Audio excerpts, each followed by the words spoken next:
Well, hello, friends and neighbors. Hey, hey, hey. Welcome back to the next edition of Monday Night Live.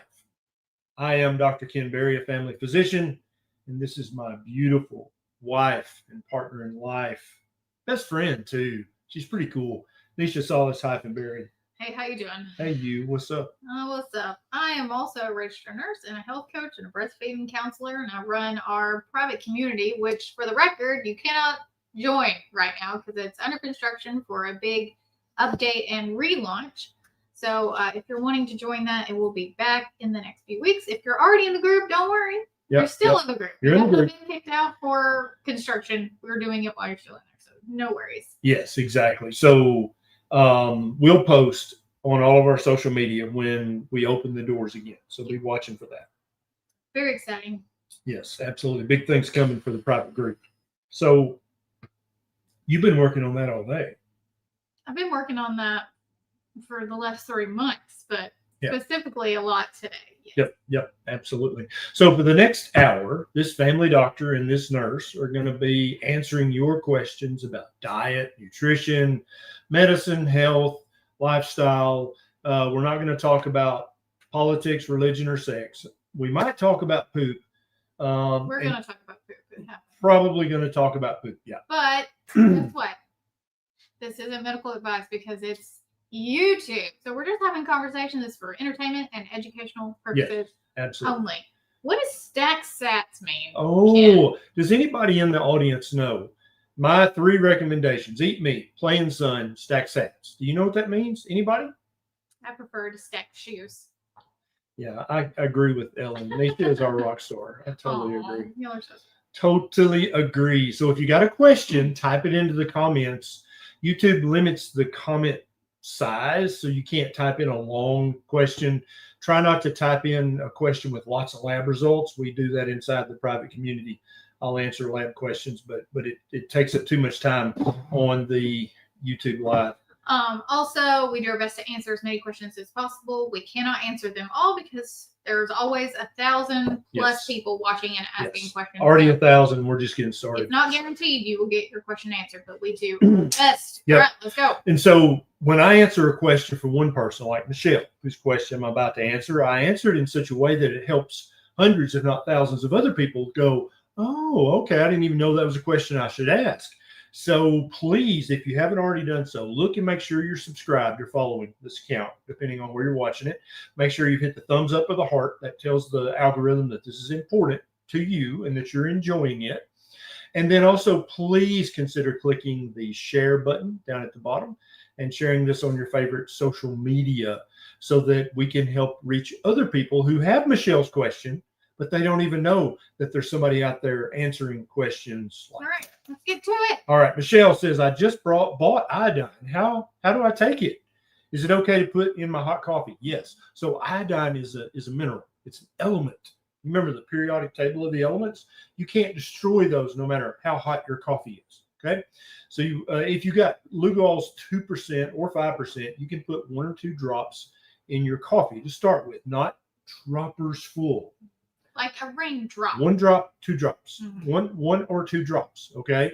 And start with that, and then do that for the next few days while you're watching my other videos on YouTube about iodine and how important it is for your health. And that way you're never going to take too much for using 1 drop or 2 drops. But then as you watch and learn, you may say, I think I need more than that. And that's fine once you're educated and you know what's going on. Every cell in the human body needs iodine. It's not just about your thyroid. And so that's a very important concept to understand. Great question. Oh, apparently there's a new thing. You can hype someone's video. Betsy says she hyped my video. This is a new thing you can do on YouTube to tell YouTube, I enjoyed this video. I don't know how to do that.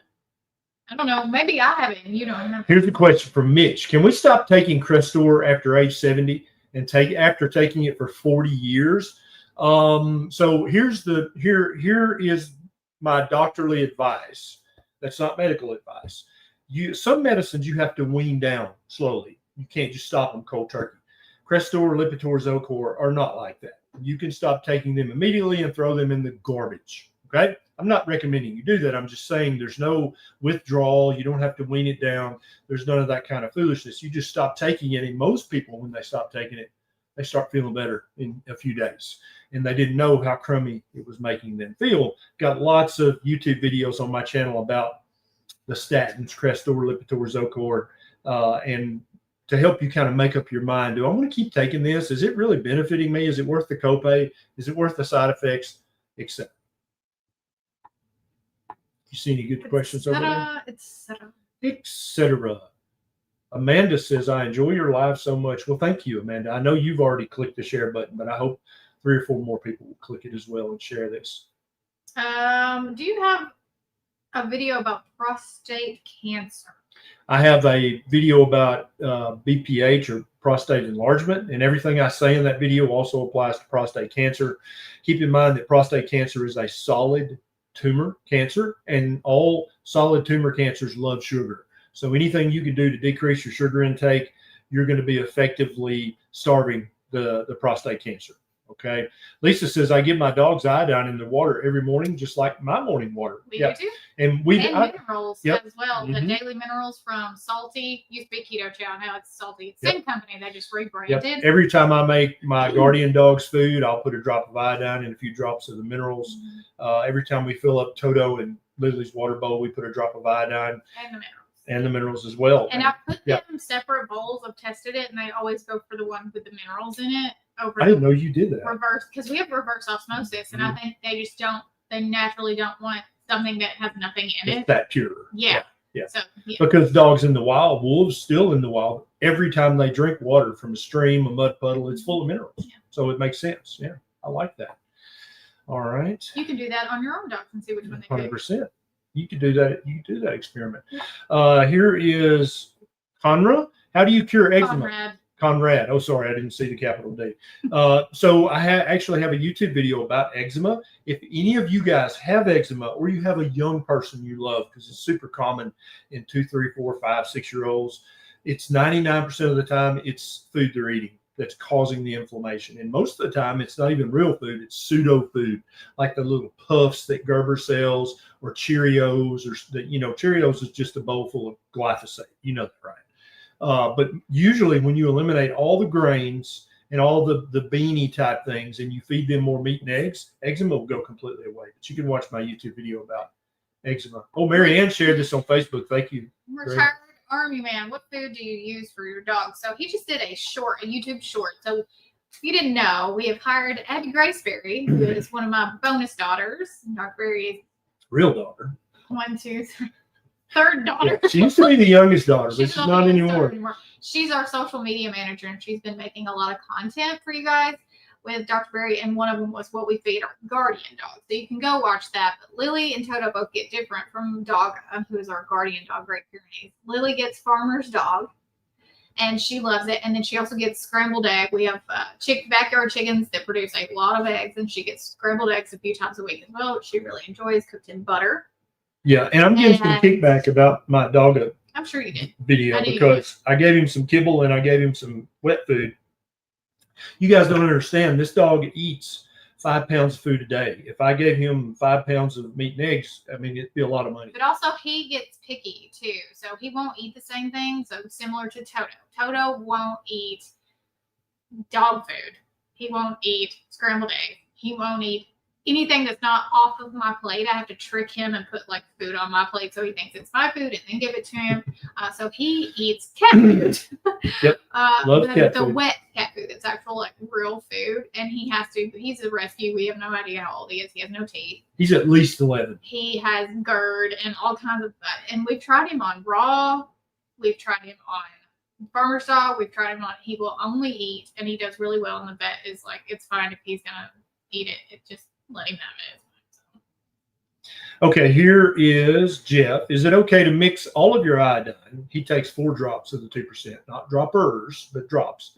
with the keto chow or the salty minerals all in the same cup of coffee, or should I spread it out? So that's what I do. I put 3 drops of 2% Lugol's and then 2 droppers full of the minerals, because we have a mineral dropper bottle. And every cup of coffee, I do basically that same thing. And I think it's totally fine to mix them together. There's no interaction because they're all just minerals. And you can imagine if you found a spring in the forest and you went and drank that, it's going to have a mixture of minerals in it, right? Well, that's exactly what you're reconstructing when you put all this stuff in your water. Oh, let's see. Yeah, Angie, that's why I asked the vet, because I read that cat food was bad for dogs and their kidneys. Apparently that's fake advice, because she was like, that's a myth. It's just higher protein and dogs are carnivores, so it's fine. He's lived on cat food for 5 years. Yep. He's only maintained or gained weight, and he's had no kids. Like, we have his blood draws. He's the most spoiled dog. Yep. And I've spent more money on him than any dog in my life. Dina has a good question. Can rhinophyma be cured eventually by a carnivore way of life? So probably not. Rhinophyma is the swelling of the nose, and it's like a bumpy swelling that you get after years of having rosacea. And I used to have pretty bad rosacea. I had to use hydrocortisone cream once or twice a week to keep it at bay. And I actually have one little bump right there where I was starting to get a little bit of the rhinophyma. You can also get it from drinking lots of alcohol, which I never really did.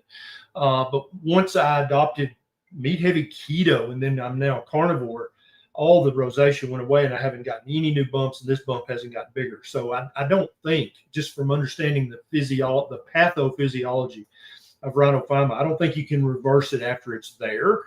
But I definitely think you can stop any further progression, because if any of you guys have ever seen an old black and white photograph of the comedian W.C. Fields, remember he had that big bulbous bumpy nose? That's rhinophyma. And so I don't think you can reverse it, but I think you can stop it in its tracks from doing anything worse. Somebody asked if I could share my meatball recipe. So I posted a video day before yesterday. It's a cozy vlog, and there's a meatball recipe, and I forgot to add the recipe. If you go back, those of you who asked, I put it in the pinned comment under that video now, so you can just copy and put it in your notes app. It's very simple, easy recipe. Yeah, we got 2,200 folks watching now, and I would love it if everybody would tell me in the comments, where are you watching from? What city, what state, what country, what continent, what planet? Hey, you know what? We don't judge. Tell us in the comments where you're watching from. I love seeing that. Okay, let's see. I've got a question here from Jesus. Oh, no, actually, Jesus and Carnivore. We get Hispanic, question. So, Jesus and Carnivore, enjoyed seeing you and talking to your dad about Jesus. Thanks for the video to my 88-year-old carnivore father-in-law. He really enjoyed it. Love it. Those of you who were at Low Carb for Better Health, you got to see Granny Berry, and you got to see Bob Berry, my father-in-law, yeah, who introduced me. And I was crazy. You guys, if you were there, if you were watching my face, you saw the fact that I was a little bit terrified, because what's he gonna say? My dad knows all the stories about me from the past. From when I was a little hellion, and then an older hellion, and then a teenage hellion, but he chose not to. Yeah, and he chose not to share any of those, and I appreciate that very much. Yes, 100%. Lucky me, lucky you. Yes. Sal, is it okay to take MCT oil with severe fatty liver? So ingesting fat does not give you fatty liver, nor does it make your fatty liver worse. Ingesting too much sugar, too many simple carbohydrates, drinking soft drinks that are sweetened with sugar, or high fructose corn syrup, or cane syrup, any of that can cause fatty liver. Eating any kind of ultra processed sugar added food can give you fatty liver. You can actually reverse your fatty liver and get rid of it by eating a high fat, low carbohydrate diet. We've seen this happen in thousands upon thousands of people. So there's nothing magic about MCT oil that's going to reverse fatty liver, but it's also not going to give you fatty liver either. So just eat your meat, cut the carbs, and your fatty liver will go away. The Eagle Soars question: which liver supplement do we need? The women's formula or just the liver supplement? And there also are 3 or 4 people. So there is AI commercials using his face. So just a reminder, the only brands that we have ever partnered with are Salty. 2 brands on this shelf. Salt, you can't see that. Salty minerals, and we like salty in general. The whole brand of their stuff, they're very ethically sourced, good quality ingredients, and ancestral supplements. Yeah. If you don't see it back here, then we're not endorsing it. Yeah. So we do work with ancestral and we work with salty. If you see his face, yeah, I just saw one today. Anything else, yeah. It's AI. Please report it. You don't have to send us an email because we see them too, but hit the report and put scam because they're using him to sell. One of them was me saying they have tricked you. You don't have to eat lots of meat and lots of fat and lots of protein. It was the exact opposite of everything I was saying. If you watch the mouth closely, you can tell it's not my mouth. But to answer your question, it's whichever one that you want, because the women's formula has liver in it as well. So if you feel like it's enough for you, then just do the women's formula. It's called FEM. Yep. If you want to really hone in on getting all the nutrients from liver, then you can just do the beef liver, or you can do them both. You can. Yep. So it's just really personal preference. Okay. Here's Kathy, 71-year-old female, 300 plus pounds currently. Kathy, with post-polio syndrome, just started a proper human diet as part of a whole health plan to try slowing the progression of PPS. Anything more I might investigate to help? I would absolutely get some direct sunlight on lots of your skin each and every day, whether it's summer or winter. I'd get out, start with 3 minutes or 5 minutes and slowly increase that amount. Sunlight has thousands of magical effects on the human body. And I say the word magical because we haven't discovered them all yet. We know some of them, like it turns cholesterol into vitamin D. It creates nitric oxide, which lowers your blood pressure.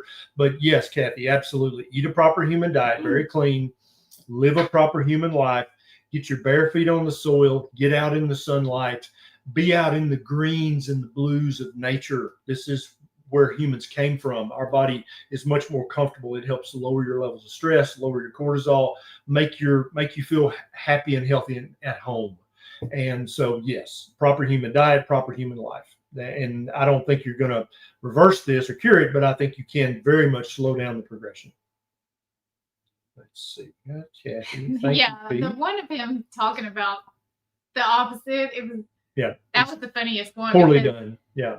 Anyone who's ever but I mean, if you haven't ever heard him talk, it was very convincing. Oh yeah, if you just were brand new, you'd be like, "Oh, okay." Yeah, you'd be taking notes. This T-shirt, you're really ruining the day with this. Has anybody guessed what it stands for? People, it's Bitcoin. Okay, it's just he loves Bitcoin. I love shoes. It's the equivalent to me. It's like, I mean, if that's your thing, I guess. Brian says, "Guess I'll be the guinea pig." Your reaction to the Tylenol autism findings announced today. I haven't actually watched the entire thing, but let me just tell you, the pharmaceutical industry has polluted and muddied the research waters for so many decades that at this point, it wouldn't surprise me at all if a mother who's pregnant taking Tylenol every single day, not knowing better, because a lot of young moms are like, I mean, it's Tylenol. My doctor said I could take it, and so I'm going to take it every day. Would that increase the risk of her unborn child of 1% chance, 2%, 3% of increasing the risk of autism? Nobody knows. Okay, literally nobody knows, and so I'm not surprised at all that that's now a hypothesis or a theory that they're investigating. It absolutely should be investigated. Any pill that a pregnant woman takes, unless we have definitive long-term research proving that it is safe, doctors should be saying, I don't want you to, and this is exactly what I told all my pregnant patients in Memphis and in Camden as well. I don't want you to take any pill at all, ever, unless you need and it. OBGYNs who are up to date on all the new literature, they will say that too. Yep, all of the OBGYNs that I worked with were always try your very best not to take any medication. Absolutely. Because we don't know. We don't know. Yeah. Pharmaceutical houses are very commonly the ones who design the research and who conduct the research. And the research is very often either own stock in the company, or they're direct employees, or they're independent contractors. So their paycheck depends on finding the truth. And so, yeah, I have doubts about but all. You know what? It's not just Tylenol too, but the amount of medications that are thrown at pregnant women for nausea. Yep. And vomiting. Yep. And I'm not saying some women truly have to, like, they're going to be dehydrated and pass out if they don't have some type of medication. But like, they just give it with no they don't talk about we don't know that this couldn't affect the baby. Okay, before we get into anything else, I have to give a shout out. Yes, this is awesome. So at Low Carb for Better Health, I got to meet Carrie Mann's daughters, and they have a beauty brand. I saw a bunch of people talking about tallow, so they have face tallow. But my favorite product, they gifted me this. So sweet. They're the sweetest little girls. They're not young ladies. They're not little girls. They're young ladies, but they're little to me. And their brand is called Compassionate Carnivore. And their branding on their products this is cute, all right? And it's tallow, almond oil, vanilla oil, and beeswax. And all of which are perfectly fine. Cute little applicator. Okay, listen, this is some of the best. I love it. When I tried it, I was like, I'll see what these girls are up to. And I was like, oh my gosh, this is really good. Let me try. It smells like a girl. It's got a really soft scent to it. It's super cute. And if you're going to buy something from them, highly recommend. 10 out of 10. It reminds me of something. It reminds me of something. It's very nostalgic to smell. And I can't put my like maybe the old school chapstick or something. Not Blistex and not Carmex for sure. Good job, ladies. Yeah, good well job. done. Well done. We don't have a link in the show notes, but I think if you just search Compassionate Carnivore, you'll find them. And that's a great product. And the ingredients are flawlessly clean. And you can tell like they spent a lot of time. Like this is their baby. Oh gosh, this question. We're going to open a can of worms here. Okay. NJ Marino, my 5-year-old son is uncircumcised. Doctor suggested working the foreskin so it doesn't get stuck. Is this necessary? No. Did our child ancestors require this? Great question. I love your last question. Did 5,000 years ago were mothers working their sons' foreskin so it didn't get stuck? No, this is completely and totally unnecessary. See, boys get these things all the time, don't they? Called erections, right? And they just happen for no reason. And they just and it's so funny when it starts happening because we're not gonna talk about the generic boy will come out and be like, "Mom, look." And so when that happens, that works the foreskin. Okay, it naturally happens. And then, as we all know, when boys get a little bit older, they like to, play with their toys. And so that's going to take care of itself. Mom does not have to work the foreskin. No. Make sure your child is cleaning and taking a bath. That's right. All that same hygiene that a little girl would do. Right. And so, exactly well said. What do you do for your daughter? Do you get up in there? No, you don't. You just wash it gently and that's it. Same for the boy. You don't have to do any kind of thing that's going to hurt the boy. All that stuff it's designed to take care of itself. Don't worry about that. But you watch. We'll get some comments on that one. Well. Keep mace on. Is this a reason to be scared? LDL cholesterol 219, non-LDL 240, total cholesterol 303, total cholesterol HDL ratio. HDL is 53, which is great. Triglycerides are 90, which is very good. I don't see anything to be concerned about there, Pete. Your triglycerides and HDL are fine. I wish that I knew what your A1C and your fasting insulin and your HSCRP were, because those are actually the 5 most important tests that your doctor can check. I'll say them again. A1C, fasting insulin, triglycerides, HDL-C, and HSCRP. These are the 5 metabolic tests that if your doctor is not checking all 5, you're not getting a complete metabolic checkup when you have blood drawn. And there's actually a book. Wow. Johnetta on the spot. So this is Common Sense Labs. My good friend, Kim Howerton, whose hypothyroidism was misdiagnosed for 20 years. So she has a vested interest in you getting your thyroid labs checked properly. She and I wrote this book together. And this is the new edition, and there is a lot more in this. 4 times as much. Yes, absolutely. It's available where all books are sold. Including Amazon. Where all fine books are sold. That's how you're supposed to say it. Oh, right. Healthy mama. Can dairy or sugar irritate Seborrheic dermatitis, 100% yes. I think vegetables. Seed oils for some people can irritate it. Grains, wheat, rice, oats, corn, legumes and beans can irritate it. Dairy, especially in an adult or somebody who's over the age of 5, 6, 7 who shouldn't be drinking milk anymore, absolutely can irritate. Eczema, psoriasis, seborrheic dermatitis, seborrheic keratosis, all those things can be irritated by the things I just mentioned. Absolutely. Here is Nadira. I am fat adapted, and on the weekends, sometimes I have okra soup and egusi soup with fufu. If every day, you intermittent fast every day, 18-6 or 16-8. Okay, good. What do I do to get back into ketosis? Exactly that. Yeah. I think once a week on the weekend, if you want to have some fufu or some egusi. Tofu, maybe? No, I think that's an Indian thing. Okay. Yeah, but that's totally but it needs to be a cheat meal or a cheat food, not a cheat day or a cheat week. Just have your fufu on Friday. You can party, have your fufu and egusi, and then get right back on it. Fast for 18 hours the next day, and then back on your proper human diet. I don't think that's going to do a lot of damage that you need to worry about. Must have mustache. Carnivore for 6 months. Doctor wants me to take statins due to family history of heart disease on both sides. LDL 272, HDL 58, triglycerides 57. Your thoughts? So your HDL and triglycerides are beautiful.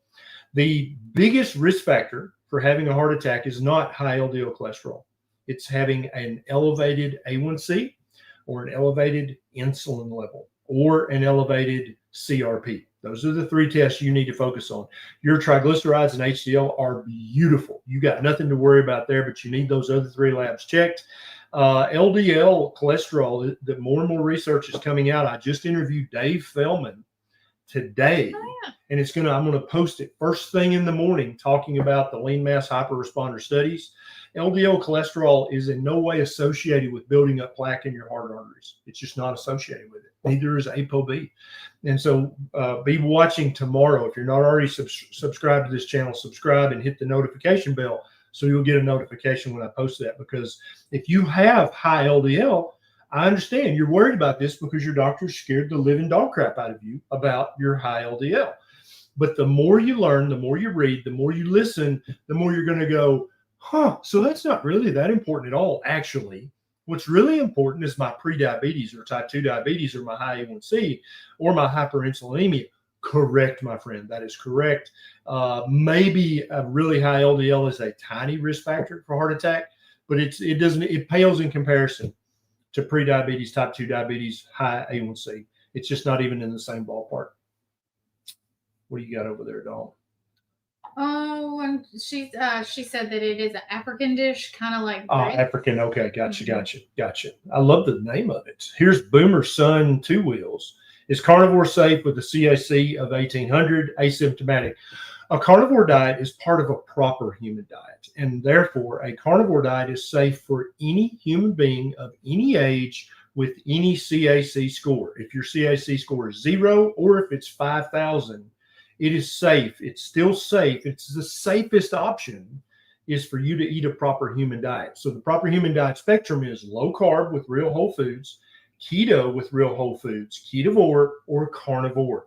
That's the proper human diet spectrum. And if you want more information about what a proper human diet actually is, you can get a free copy of the Proper Human Diet Guidebook emailed to you. There's a link down in the show notes. Click it and I'll email you a free copy. If you're in the community, you can find it in there as well. Absolutely. Always for free. And we're about to add some really cool things to the community that have to do with the guidebook. So just so you know. Juan, how should I approach carnivore with no gallbladder? So that's a good question. So if any of you guys don't have a gallbladder, you're always at increased risk of developing diarrhea for the rest of your life, regardless of what diet you eat. Some people, after they take their gallbladder out, they have the shits literally for the rest of their life. It never stops. Told you to talk about poop. Poop, yeah. So you're more likely to develop diarrhea on any diet if your gallbladder's been removed. This is just known, and any good doctor knows this.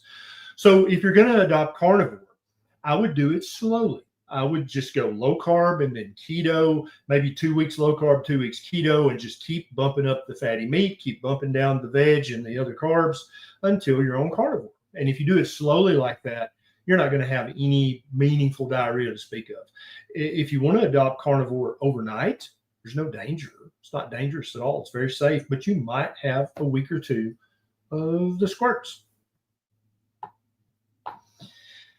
Oh, my 12-year-old brain, all the diarrhea. Remember the diarrhea song? No, we're not going to go Diarrhea. there. Marty, Oklahoma City. Can chronic low-level stress lead to an A1C of 5.6 after 4 months of carnivore? I've never been pre-diabetic, and I am down 30 pounds post-carnivore. Nice. So, yes, if you've been under a ton of stress and more importantly, you haven't been coping well, you haven't been handling the stress well, learning how to deal with it, then yeah, it can keep your cortisol so high that it keeps your blood sugar high that could make you have a 5.6, which is still normal, by the way. But I know you like to have it lower than that. Next time they draw blood, make sure they get a fasting insulin. That way we know that it's not hidden carbs in a condiment, in a sauce, in a rub that's causing this. And then also read or listen to a book called The Obstacle is the Way by Ryan Holiday. And now your favorite Ryan Holiday book is? The Daily Stoic. The Daily Stoic. Serena, funny. Serena, she had the jokes tonight. Diarrhea runs in your genes. It does, but genes, not the other genes. Yeah, right. My genes are diarrhea. Sivinsiskensini. When I eat ribeye with tallow constantly, I get heart palpitations, get lightheaded, and can't sleep, even with electrolyte supplementation. It gets really bad. Yeah, this is not from eating ribeye. There's something else going on. You need to see your doctor, get a complete workup, EKG, maybe some other cardiac testing. Definitely get your electrolytes checked. There's something else going on here. Have you tried just ground beef? Because ground beef is ground up steak. Steak is just the meat of a cow, right? There's nothing magical about steak. You need to go see your doctor. Something else is going on. Here's Joel, 66-year-old carnivore, strict a little over a year, yet still pre-diabetic, almost zero carbs, blood work, good workout, feeling great, still worried. Help. I wish you told me your A1C, Joel. So it said pre-diabetic. Right. So well, our previous questioner thought 5.6 was abnormal. It's not. It's normal. So, Joel, if your A1C is 5.7 or higher, I need you to do two things. Have your doctor check a fasting insulin to make sure there's no hidden carbs in your carnivore diet, because it can easily happen if you're not paying close attention, number one. And then number two, ask your doctor to order a fructosamine test. Fructosamine. That's going to tell you if this is a falsely elevated A1C or not. Okay. Here's MG. My buddy and fellow brother in Christ had bad AFib and is getting ablation. I have suggested trying keto. His wife is gluten sensitive also. Yeah, so keto would be perfect for both of them. Austin, Texas area. Thanks, my brother and sister in Christ. I'm 4 weeks in and down 20 pounds already. Huzzah! Very nice. So 100% AFib is going to respond, and gluten sensitivity is going to respond very, very positively to meat-heavy keto or ketovore or carnivore. But now definitely we need to go to the doctor and get the AFib checked out and get the ablation and all that stuff. Absolutely. Old Rooster Tails. Wife pregnant with a surprise. Wife's pregnant with a surprise. Like surprise, you don't know if it's a boy or girl. Surprise pregnancy. Could be a puppy. We're in our late 30s. Is there any ideas for PhD while pregnant? Oh my gosh, yeah. I was pregnant with both of my children while I was doing meat-based keto. So you can go have her check out my channel and a lot of my videos. Also raising our kids on a meat-based diet, which is super controversial apparently. Yeah. Basically, she can do exactly what she's doing now. She doesn't need to change anything. She might have some nausea and stuff like that, and she's free to adapt to get through that first trimester where a lot of women have meat sensitivities and the smell of cooking meat. She can pick up this book called Expecting Better by Emily Oster, which breaks down data and a lot of pregnancy myths, specifically around some nutrition things, like you can't eat deli meat and you can't eat raw sushi and you can't eat all those things, which I ate a ton of while I was pregnant with both of my children. So including raw beef. Yes, I'd say tartare. I had carpaccio, raw oysters, raw sashimi. I ate all of that and did really well with my pregnancies. Yeah. The most dangerous raw food that a pregnant woman can eat, mixed salad, like a bag salad. Do not, if you're pregnant, the risk of infection is too high. And you'll never hear that from other doctors. I'm not sure why, but the research very clearly shows that to be the case. So along with that book, again, Expecting Better, Emily Oster, there's a great book called Real Food Pregnancy by Lily Nichols that you can also pick up on Amazon. They usually carry it at Barnes & Noble as well. So she can, feel at ease about eating this way, not just because I said it was fine and I did it, but, those are supportive women authors who really give you data that you can take to your OBGYN if they give you flack. Absolutely. And then after the little surprise gets here and gets a couple of little teeth, you can buy baby-led weaning, which will help you understand how to wean your baby over onto solid food. Maybe by then I'll have a baby-led keto carnivore proper human diet. I feel like you should. Thank you, David, very much. SVC gotten input from people. Carbs help, but obviously sucks. Yeah, go see your doctor. Absolutely. MKP. I had gastric bypass about 15 years ago and gained the weight back. Did you guys know anybody who's had gastric bypass or ONY bariatric surgery, 80% of people gain all the weight back. 80%, 8 out of 10. So don't feel bad. It's actually weird for you not to gain all the weight back because you still are eating an improper diet because the doctor didn't teach you about a proper human diet. So you keep overeating the surgery and stretch it back out. What's the best way to get started on carnivore? What would you recommend? Just like I told the previous questioner, start out with 2 or 3 weeks of low carb with only real whole food, and then 2 to 3 weeks of keto, real whole food only. Keto bread and keto cake are not keto. Those are marketing terms. Okay. And then you can convert over to carnivore. And that's absolutely how anybody can do it. If you're afraid, like, oh, I had this surgery, I had this, I had that, you can do it slowly like that. Good questions tonight. We got 3,700 watching. I'd love it if every single one of you guys right now would say hi to Granny Barry, who's watching from Waynesboro, Tennessee. She's hanging out with my brother John and his beautiful wife Lori down in the woods of Waynesboro, Tennessee. Say hi, Granny Barry, and where you're watching from. She absolutely loves that. David, thanks, Doc and Neisha, tribe member, keto now carnivore since 2019. Biggest thing I've learned in those years is listening to my body.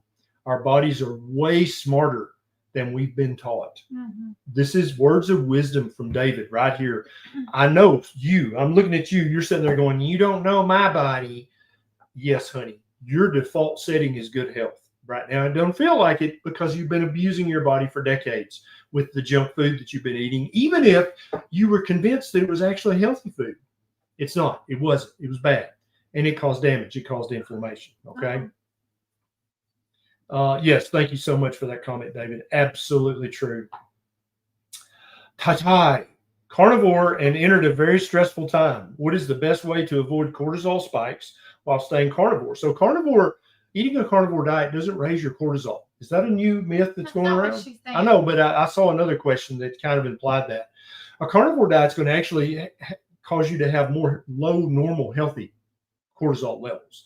So the way you're going to control your cortisol spikes is to control how you react to the stress. You want to talk about that a little bit? I mean, I could just keep talking about it. It's just, you're never going to not have cortisol.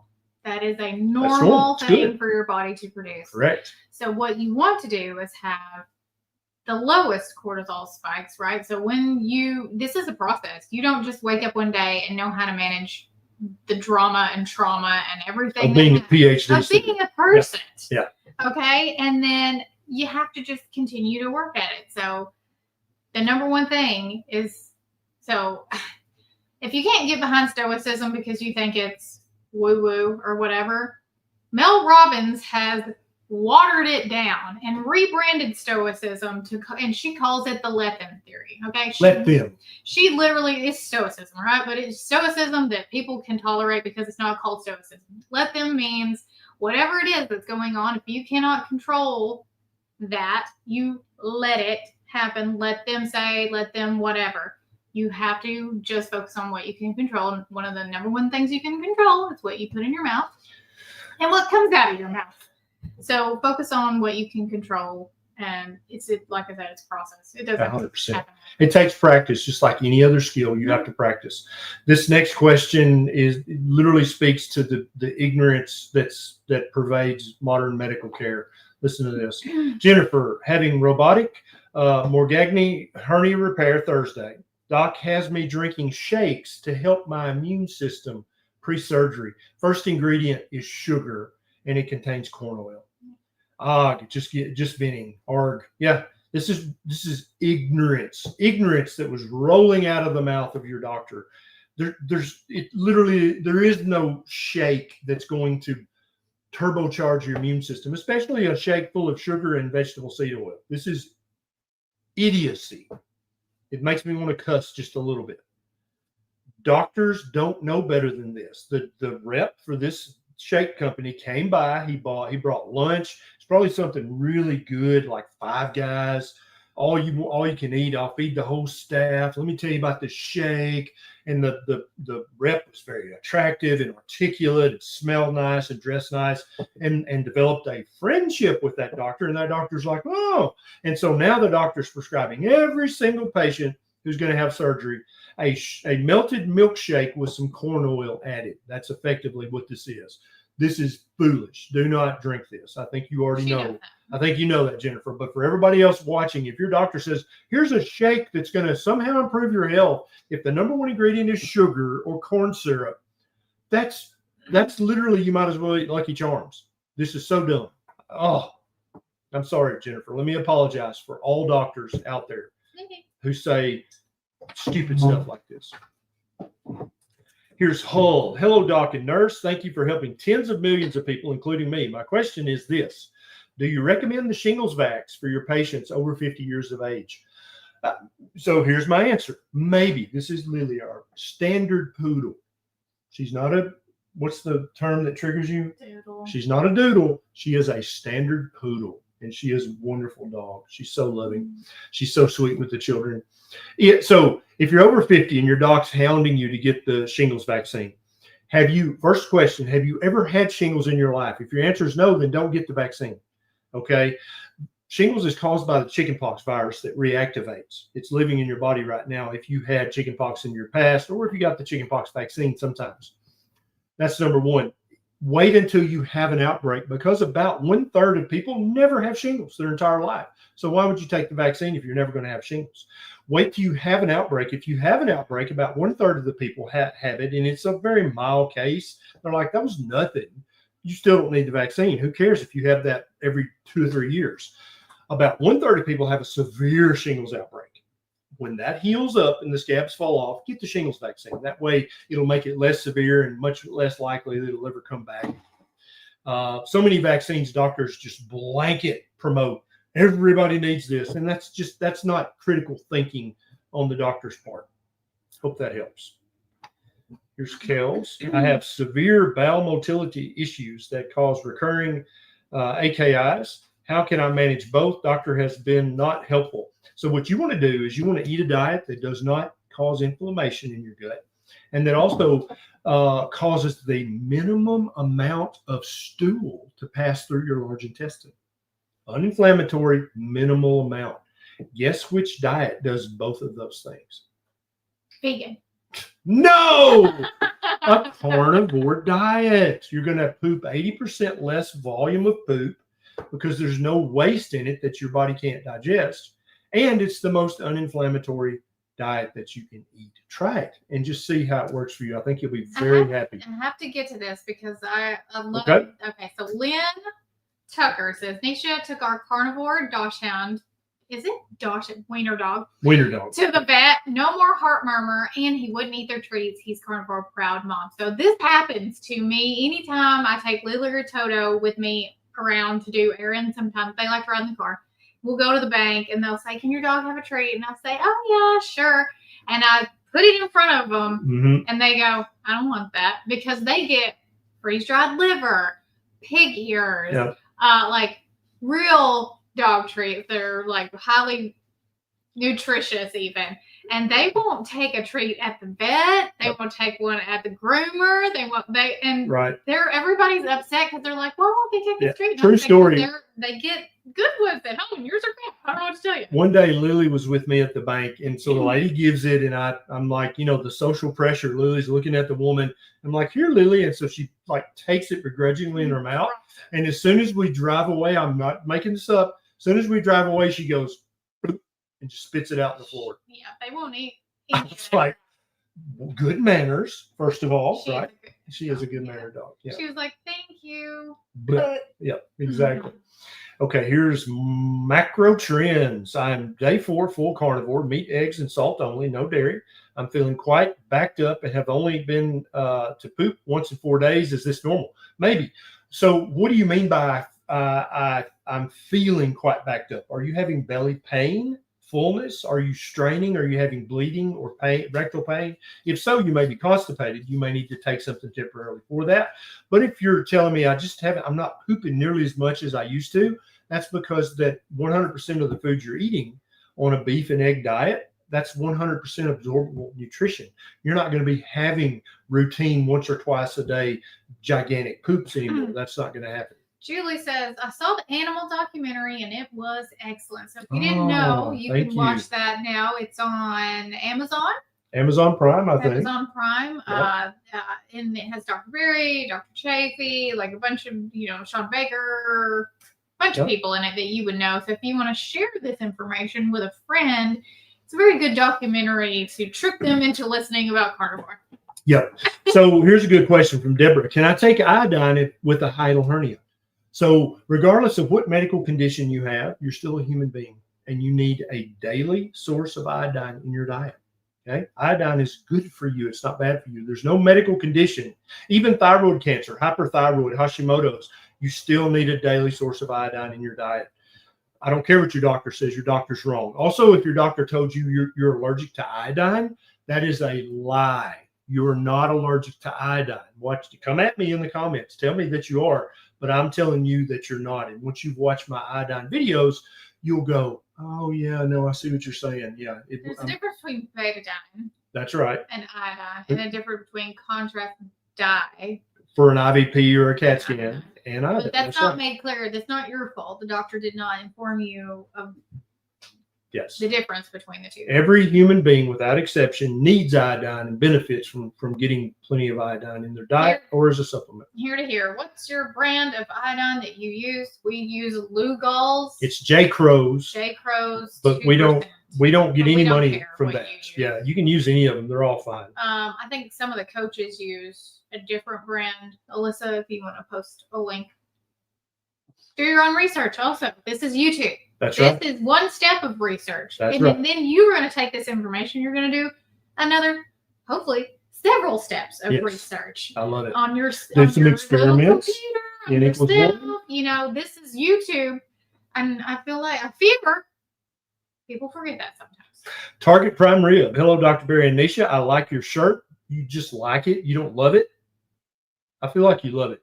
10 months carnivore. A1C went from 8.9 already down to 6.2. I will never stop. Don't ever stop, my friend. That's the way. Jamie, 51-year-old woman, almost 3 months carnivore, 172 pounds, 5'4", with no weight loss. Is it likely my rheumatoid arthritis or stress level the reason? It could be either of those. It could also be your hormones. It could be medications that you're on. Right. Your rheumatoid arthritis medications, 100%. It could be an undiagnosed thyroid condition. Common Sense Labs tells you the full thyroid panel. It also tells you the sex hormones and the adrenal hormones to get checked. What I would love for you to share, Jamie, if you could, is how you're doing with your rheumatoid arthritis symptoms. How much better are your symptoms? Yes. Like, I know you haven't had any weight loss, and that's frustrating, but have you had some non-skill victories? Would love to hear it. Yes, would love it. Emily, thank you for all you do. By the way, discovered I love rib roast much more than ribeye steaks.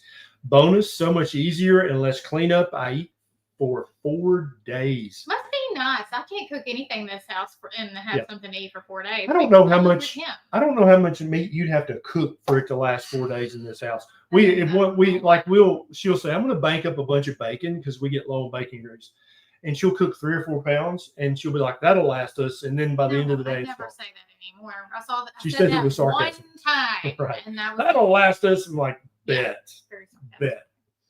Bonnie, she will get up out of the bed after bedtime if I'm cooking bacon for my nighttime, whatever you want to call it, last meal of the day. She'll get up out of bed and say, "Are you making bacon?" So Becky be like, "Do I she'll smell come bacon?" in here and she will not go to bed until that bacon is done and she has had some. But Emily has discovered something because you can buy a rib roast. It's much cheaper per pound than if you buy ribeye steaks. You can cut it yourself. You can cook the whole thing. You can cut it and freeze it. But that's how you save money on Carnivore is you buy it in bulk like that and do the cutting yourself. It just takes a knife and one YouTube video, and you can take a rib roast and you can cut it up into ribeye if you want to, or you can just do the whole roast. There's some guy on Instagram that all he does is he teaches you how to get big cuts of meat to save you money on the whole and how to cut them. You need to share that. That's important. I can't remember. When you find it again, How bad Keto Simple knows what I'm talking about. Here's Joel Dickey. A1C 5.9, fasting insulin 3, CAC 1100, triglyceride 73, HDL 56, LDL 148. Not every day. Heavy cream, same as you, Superman. But I do like it. My fat protein ratio normally 75, 25 or higher. So your HDL is great. Triglycerides are great.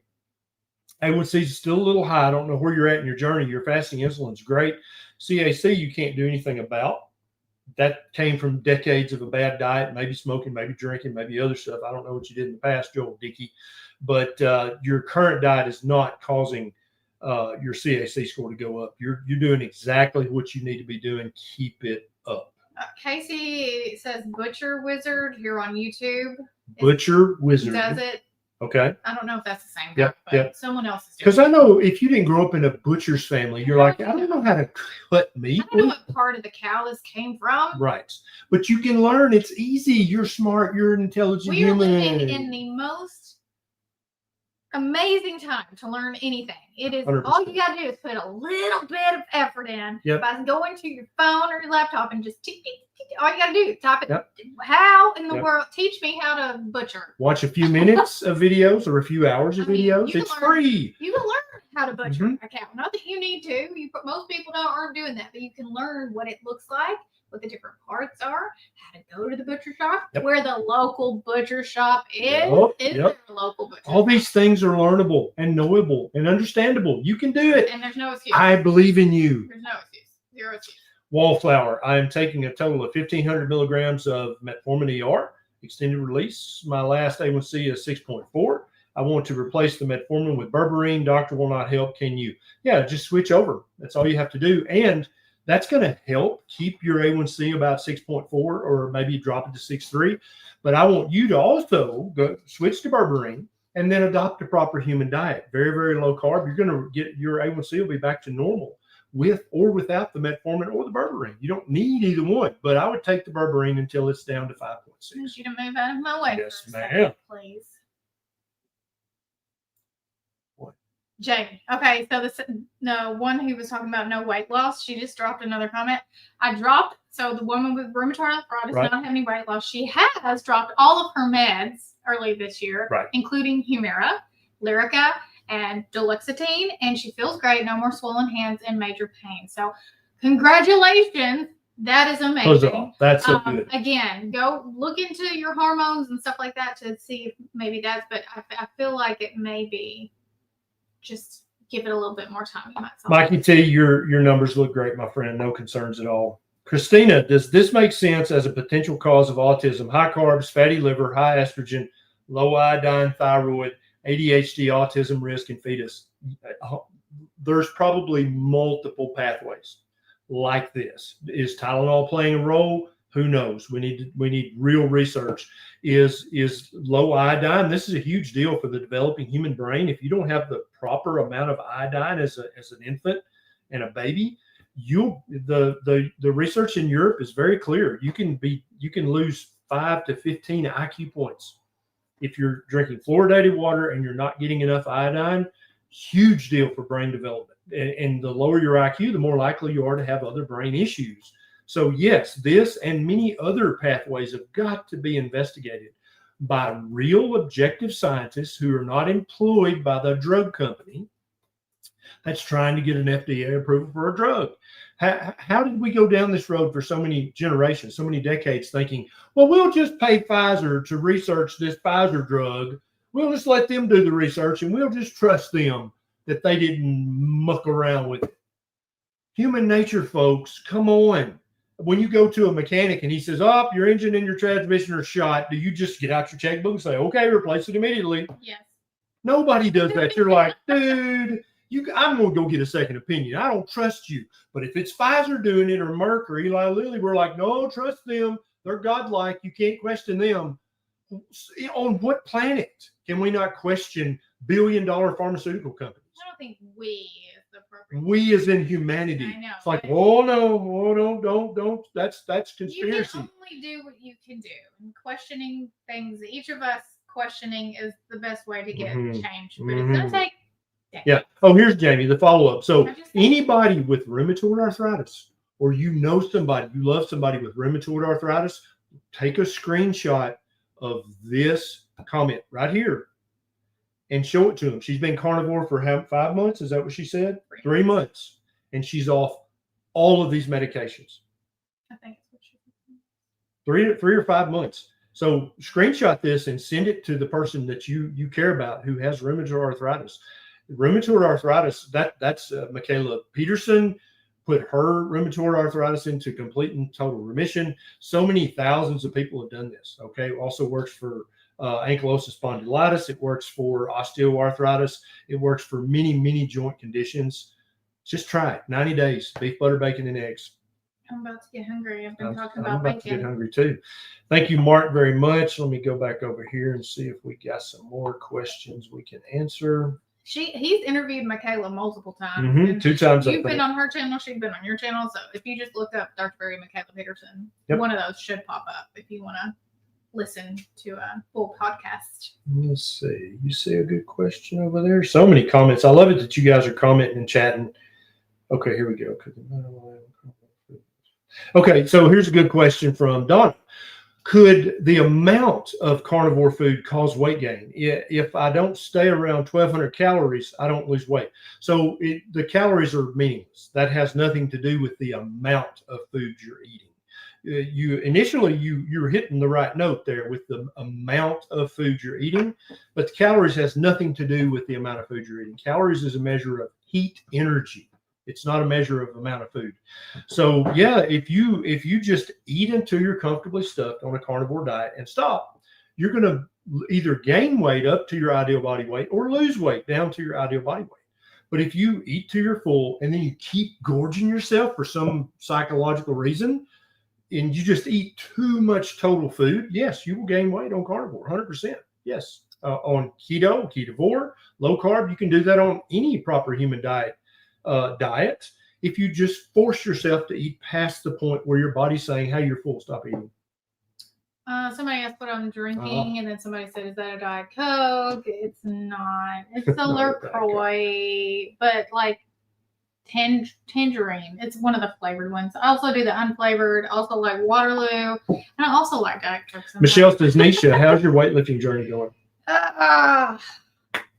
Not as good as it was, but life happened. But I'm not going to let that get me down. I'm going to go back. But like, I haven't lost, but I haven't gained. I've got to get new weights because I got to. So I talked to Robert. Are you laughing at me? No, I'm laughing at a question. Robert Keto Savage was here, and I talked to him a lot about progressive overload. And so I've got to buy more weights for when I can't get to the gym because it's a 20-minute drive. So it's like an hour and a half for me to go to the gym, work out, and then come back. And I'm really busy right now.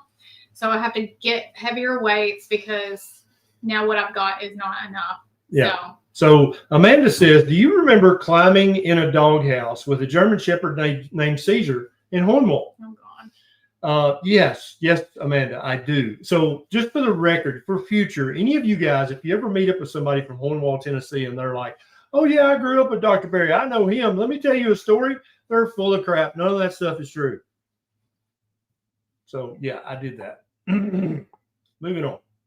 Probably not the worst story. No, that's by far not the worst story. Yeah. Kelly says, what does it mean to stack sats? So a Satoshi is a sat.